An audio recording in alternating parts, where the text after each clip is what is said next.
Hey there, welcome to another therapy tips video where I go over some skills that I give my clients, which I find helpful. Today I want to talk a little bit about when we're constantly ruminating or projecting into the future. This can cause a lot of anxiety in us and what we call the snowball effect, where things just kind of seem to get worse and worse.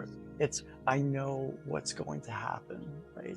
But the things we don't know what's going to happen. And so we have to look at the facts for and against our thought. Let's just say you're going to go to a party and you're thinking, well, you know what, I'm just not going to have a good time at this party. I know it. And well, you look at the facts. One is, what are the facts that telling you that you're not going to have a good time? Well, usually when I've gone to a party before and the other week, and you know what, I really didn't have a good time.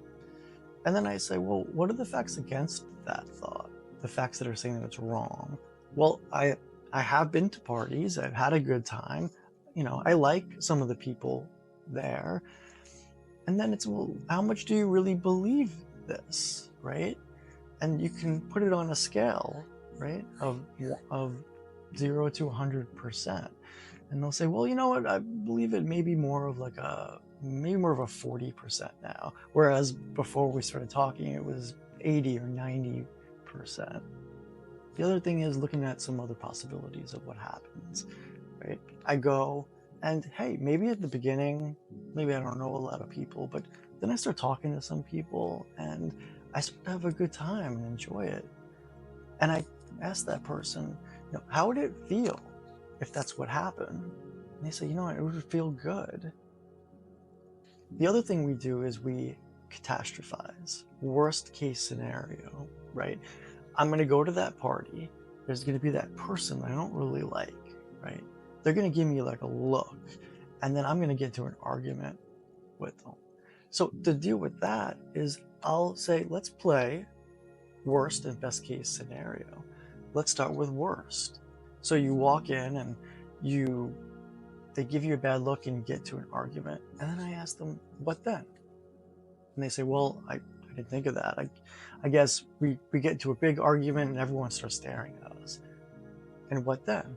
Well, then maybe we get into like a physical fight, and my friend who invited me looks down on me, or then the police are called, and then I say, and then what then? Exaggerate it even further. And they're like, wow, I don't think that anything else could happen. But I guess, I don't know, the police are called and I'm put in jail for it, and that everybody hates me. And the person starts to realize, wow, even, with this total exaggeration, it becomes less and less likely that what I fear could happen. But I also say to them, how would you deal with this? Let's say you did go and you got into this argument and you got into a fight. What would you do afterwards? And they'll say, well, I would deal, right? I would apologize to my friend the day after. I don't think all my friends would just stop talking to me. And I would go on. So that teaches the person that even in this kind of worst case scenario, they would be able to deal with it. Now let's do best case scenario. Well, I'll go and maybe that person's there, but I won't even see them. I have a really good time and nothing happens. Life is usually somewhere in the middle of things, right? Of the spectrum between best and worst case scenario. So I tell them, where would it fall in the middle of that? And they say, well, okay, maybe I go and that person's there and they look at me and they give me a little bit of attitude. But then I just keep it moving. And I say, well, how would you deal with that? I would deal fine with that. Maybe I'd be a little pissed that they gave me an attitude, but I'd still have a good time. And now we see that this big catastrophe that a person has made in their minds isn't so bad. Even in the worst case scenario, they'd be able to deal with it. And that's really unlikely. So somewhere it's going to fall in that middle of the spectrum. And in that case, that they would be able to deal with it. With some thoughts that the person really fears that aren't totally logical, I'll say to them, how much do you really believe this thought, right?